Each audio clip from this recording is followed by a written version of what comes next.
இனியவர்களே வணக்கம்.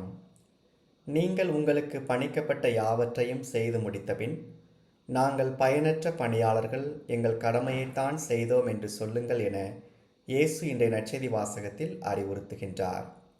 பகவத்கீதையில் இதை ஒட்டிய சிந்தனை நிஷ்காம கர்மா என்று உள்ளது. ஆனால் அதை அப்படியே ஏற்றுக்கொள்வது சில நேரங்களில் தவறாகும். கடமையை செய், பலனை எதிர்பாராதே என்பது கீதையின் போதனை. ஆனால் இயேசு எந்த பலனோடும் உன்னை ஒட்டி கொள்ளாதே என்று ஒரு படி மேலே போய் கற்பிக்கின்றார்.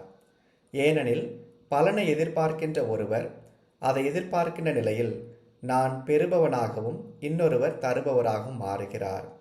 பெறுபவர் தருபவர் என்ற வேறுபாடு அங்கே உருவாகிறது. இருவருக்கும் இடையே ஏற்றத்தாழ்வும் வளர்கிறது. ஆனால் எந்த பலனோடும் நான் ஒட்டி கொள்ளாத போது நான் என்னிலேயே விடுதலை பெற்றவன் ஆகிறேன்.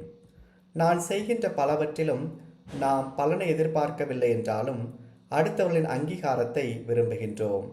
நாம் அனுப்புகிற குறுஞ்செய்தி, படம், அனுப்புகிற குரல் செய்தி, காணொளி, செய்த வேலை, வரைந்த ஓவியம் என நாம் மற்றவரோடு எதை பகிர்ந்தாலும், மற்றவருடைய நலனுக்காக நாம் எதை செய்தாலும் அவற்றிற்கான அங்கீகாரத்தையும் பாராட்டையும் எதிர்பார்க்கின்றோம். நான் ரொம்ப கஷ்டப்பட்டு வேலை செஞ்சேன், ஆனால் ஒரு வார்த்தை கூட யாருமே பாராட்டவில்லை என்று சில நேரங்களில் நாம் மற்றவர்களை நொந்து கொண்டு நம்மையே வருத்தி கொள்கிறோம். இன்றைய நற்செய்தி வாசகத்தில் வரும் பணியாளரும் நம்மை போன்றவர்தான். வீட்டிற்கு வருகிறார் ஒரு பணியாளர். நாள் முழுவதும் வயலில் வேலை, உழுகிறார், மாடுகள் மேய்க்கிறார், வெயில் மழை பாராது வயலில் கிடக்கிறார். இரவாகிறது, வீடு திரும்புகிறார். நன்றாக வேலை செய்தாய் என்ற பாராட்டு அவருக்கு கிடைக்கவில்லை. மாறாக சீக்கிரம் வா, பசியாயிருக்கு என்று அடுத்த வேலையை தலைவர் கொடுக்கிறார். பணியாளர் ஓய்வெடுக்கவோ உணவருந்தவோ இயலாது. இதை நாம் எப்படி புரிந்து கொள்வது? வாழ்க்கை நம்மேல் அடுத்தடுத்து கடமைகளையும் வேலைகளையும் சுமத்தி கொண்டே இருக்கிறது. நாம் செய்து முடித்தவுடன் நம்மை பாராட்டாமல் இன்னும் சில வேலைகளை கொடுத்துவிட்டு வாழ்க்கை வேடிக்கை பார்க்கிறது. செய்து முடித்த வேலைகளுக்கு எந்த பாராட்டும் கிடைப்பதில்லை. ஆனால் கூலி கிடைக்கும். அந்த பணியாளருக்கு கூலி தரப்படுவது உறுதி. ஏனெனில் வேலையால் தன் கூலிக்கு உரிமையாளர் ஆகிறார், பாராட்டுக்கு அல்ல. இன்னொரு பக்கம் வேலை என்ற போதையில் நாம் சிக்கிவிடக்கூடாது.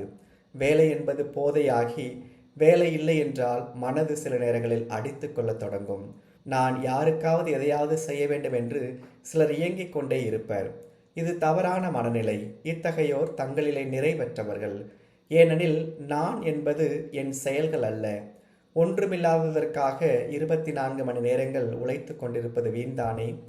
ஆம், நாம் செய்கின்ற எல்லா வேலைகளிலும் நானே தலைவன் என்ற மனநிலை நமக்கு வர வேண்டும்.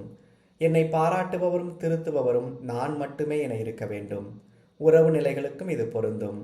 என்னிடம் ஒருவர் நன்றாக இருக்கிறார் என்பதற்காக நான் அவரோடு நன்றாக இருந்தால் அங்கே என் உறவின் பலனை நான் எதிர்பார்க்கிறேன்.